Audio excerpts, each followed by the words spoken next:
Welcome. This is a quick video on the law of tort. Let's get into it. The law of tort deals with civil wrongs.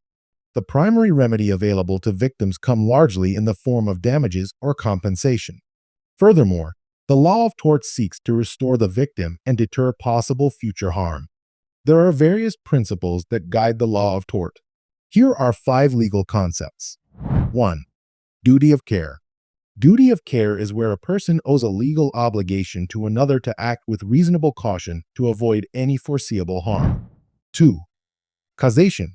Causation is where there is a direct, factual, and legal link between a defendant's breach and the claimant's harm.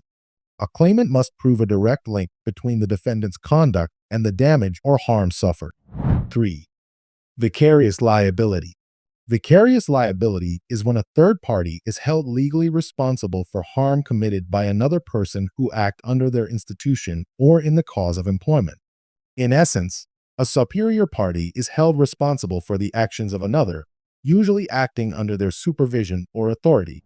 4. Proximity. The legal concept of proximity relates to the closeness required between the defendant's conduct and the plaintiff's injury.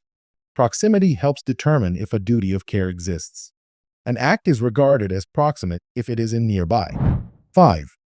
Defamation.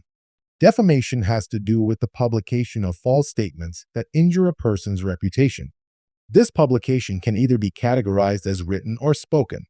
3 key elements must be present to determine if a publication is defamatory. First is a false statement or publication must be made. Secondly, such publication must have been communicated to a third party. Thirdly, it must result in damages or should be highly likely to cause harm to the claimant. Thank you for watching, and don't forget to subscribe.